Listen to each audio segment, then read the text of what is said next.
Hello everyone, आज हम acid base salt के कुछ इम्पोर्टेंट क्वेश्चंस कर रहे हैं। चलिए देखते हैं। सबसे पहले क्वेश्चन है acid turn dash litmus to dash. जी हाँ, अमल हमारा क्या करता है? अमल कौन से लिटमस को किस में कन्वर्ट करता है? जी हाँ, एसिड करता है ब्लू लिटमस को रेड में कन्वर्ट। एसिड क्या करता है? ब्लू लिटमस को रेड में कन्वर्ट करता है और बेस रेड को ब्लू में कन्वर्ट करता है।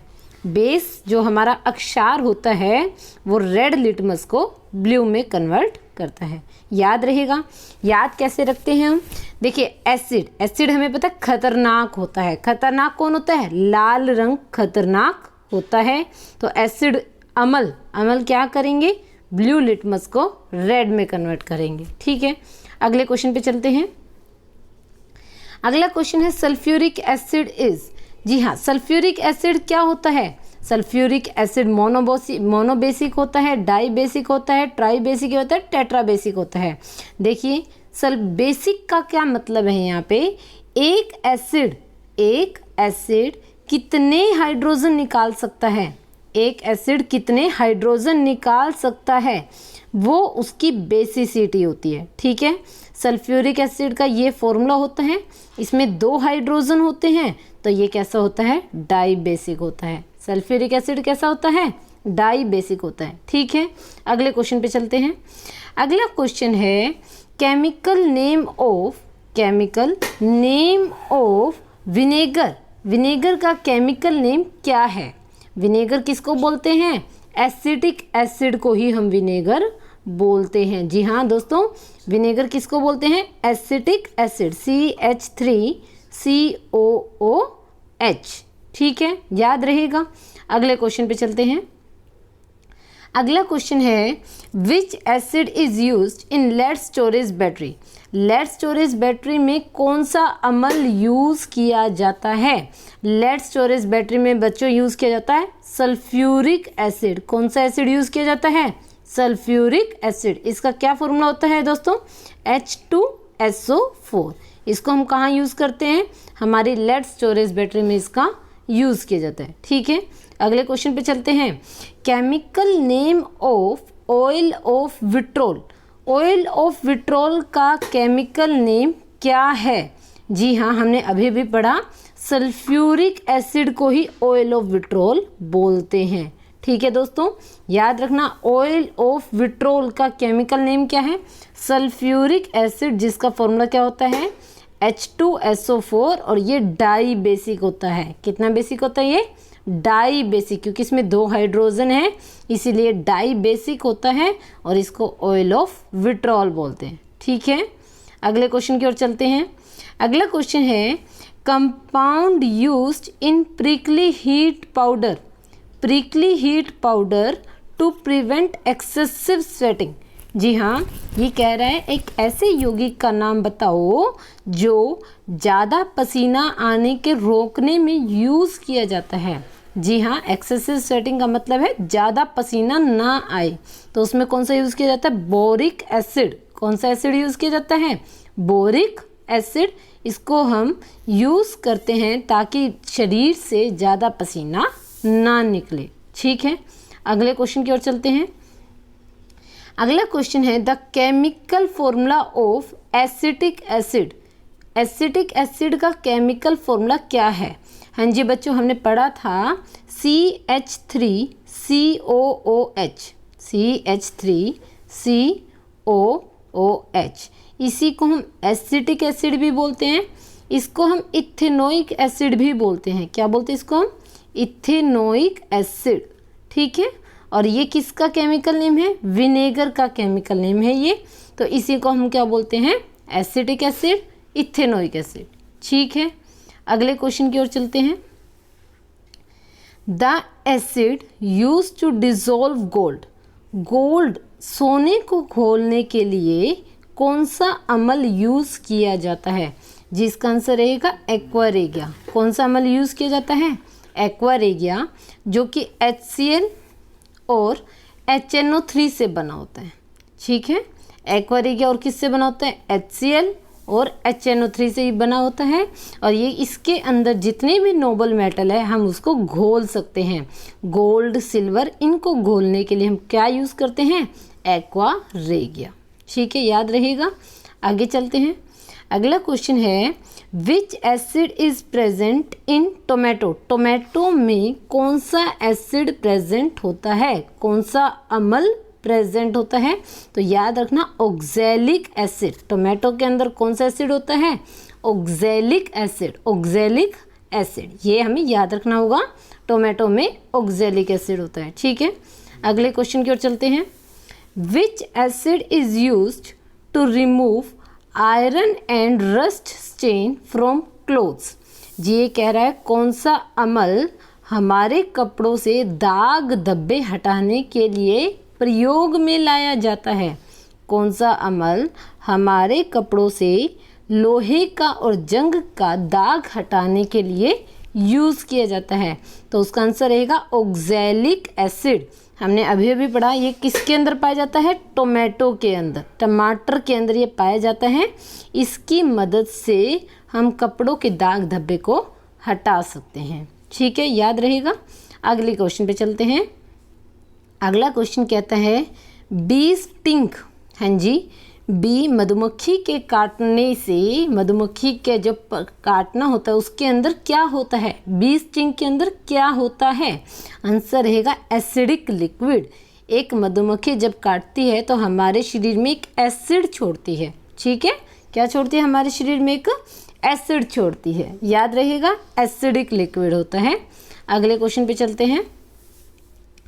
ये कह रहा है match the source of column be with the product of the column A. हाँ जी, ये कह रहा है कॉलम बी के अंदर जो सब्सटेंस दे रखे हैं उसको कॉलम ए के साथ मैच करो। देखिए, सबसे पहले फॉर्मिक एसिड। फॉर्मिक एसिड किसके अंदर पाया जाता है? सिट्रिक एसिड किसके अंदर पाया जाता है? और टार्ट्रिक एसिड किसके अंदर पाया जाता है? तो इसका आंसर रहेगा ऑप्शन बी। कैसे? देखिए, सबसे पहले ए फॉर्मिक एसिड। फॉर्मिक एसिड होता है बच्चों आंट्स के अंदर। हमने अभी भी पढ़ा, आंट्स के अंदर कौन सा एसिड होता है? Formic acid. जब बी काटती है तो भी उसके अंदर एक एसिड होता है, और जब आंट काटती है तो उसके अंदर कौन सा एसिड होता है? Formic acid. ठीक है, याद रहेगा। आंट के अंदर कौन सा एसिड होता है? Formic acid. Citric acid. Citric acid किसके अंदर होता है? लेमन के अंदर। बच्चों, जितने भी खट्टे पदार्थ होते हैं सब के अंदर सिट्रिक एसिड पाया जाता है। ठीक है, याद रहेगा। लेमन में कौन सा एसिड होता है? Citric acid.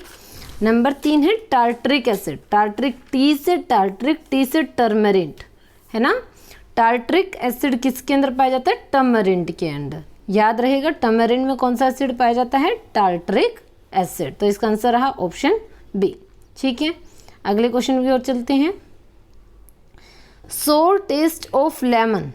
लेमन का, नींबू का जो खट्टापन होता है is due to the presence of which of the following. वो किस वजह से होता है? नींबू का खट्टापन किस वजह से होता है? हमने पढ़ा नींबू में कौन सा एसिड पाया जाता है? Citric acid. कौन सा एसिड पाया जाता है? Citric acid. तो नींबू का खट्टापन किसकी वजह से होगा? सिट्रिक एसिड की वजह से। ठीक है, अगले क्वेश्चन की ओर चलते हैं। The base used as an antacid. Antacid के तौर पर हम कौन से बेस को यूज़ करते हैं? हाँ जी, एंट एसिड के तौर पर हम कौन से बेस को यूज़ करते हैं? एंट एसिड के तौर पर हम यूज़ करते हैं मैग्नीशियम हाइड्रोक्साइड को। किसको यूज़ करते हैं? MgOH whole twice. ठीक है, ये हमारा एंट एसिड यूज़ किया जाता है। अगले क्वेश्चन की ओर चलते हैं। What is the pH of water. Water की pH वैल्यू कितनी होती है? हमने पढ़ रखा था अपनी वीडियो में कि वाटर की pH वैल्यू होती है 7। कितनी होती है? 7। ना तो ये एसिड होता है ना ये बेस होता है, इसकी pH वैल्यू कितनी होती है? 7 होती है। ठीक है, याद रहेगा। अगले क्वेश्चन की ओर चलते हैं। हाँ जी, अगले क्वेश्चन की ओर चल रहे हैं। pH scale ranges from. हमारे जो pH स्केल होता है उसकी रेंज कहाँ से कहाँ तक होती है? उसकी रेंज होती है 0 से 14 तक। कहाँ से कहाँ तक होती है? 0 से 7 होता है एसिड, 7 से 14 होता है बेस, तो पीएच की रेंज कहाँ से कहाँ तक हो गई, 0 से 14 तक। ठीक है, अगले क्वेश्चन की ओर चलते हैं।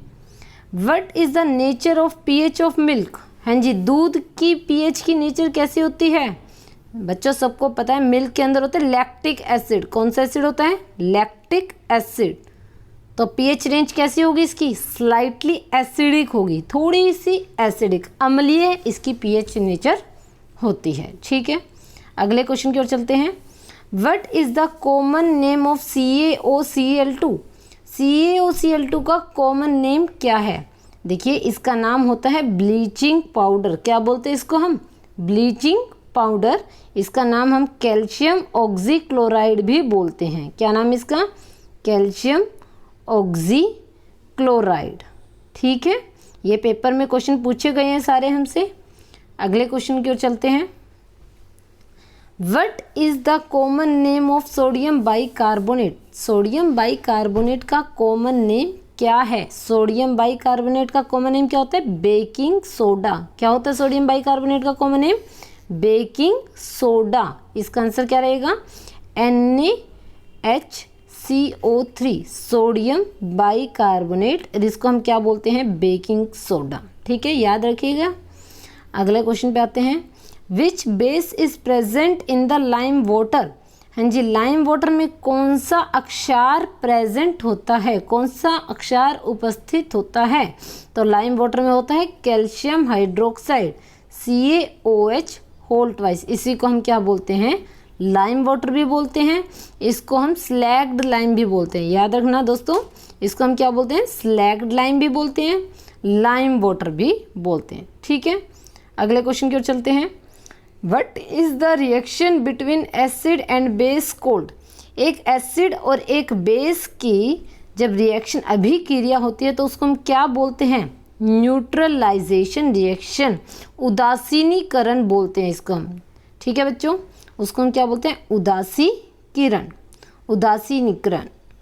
याद रहेगा, न्यूट्रलाइजेशन रिएक्शन, एसिड और एक बेस जब रिएक्ट करता है तो उसको क्या बोलते हैं, न्यूट्रलाइजेशन रिएक्शन। याद रखिएगा। अगले क्वेश्चन की ओर चलते हैं। ब्लू विट्रोल, जी हाँ, blue vitriol is the common name for which of the following. Blue vitriol किसको बोलते हैं, कॉपर सल्फेट को ही हम ब्लू विट्रोल कहते हैं। कॉपर सल्फेट क्या होता है, CuSO4 5H2O, इसी को हम क्या बोलते हैं, ब्लू विट्रोल के नाम से जानते हैं, कॉपर सल्फेट को। ठीक है, याद रखेंगे। अगले क्वेश्चन की ओर चलते हैं। Chemical formula for sulphurous acid. जी हाँ बच्चों, देखिए chemical formula for sulphurous, sulphurous acid का केमिकल फॉर्मूला क्या होता है, H2SO3, H2SO3। एक होता है बच्चों सल्फ्यूरिक एसिड, क्या होता है, एक सल्फ्यूरिक एसिड। सल्फ्यूरिक एसिड का फॉर्मूला होता है H2SO4 और सल्फ्यूरस एसिड का फॉर्मूला क्या होता है, H2SO3। तो एग्जाम में कंफ्यूज नहीं होना है दोनों एसिड को लेकर। ठीक है, अगले क्वेश्चन की ओर चलते हैं। बस आज के लिए हमारे इतने ही क्वेश्चन थे। आपको हमारा वीडियो कैसे लगा उस कमेंट करके ज़रूर बताइएगा। Okay, thank you.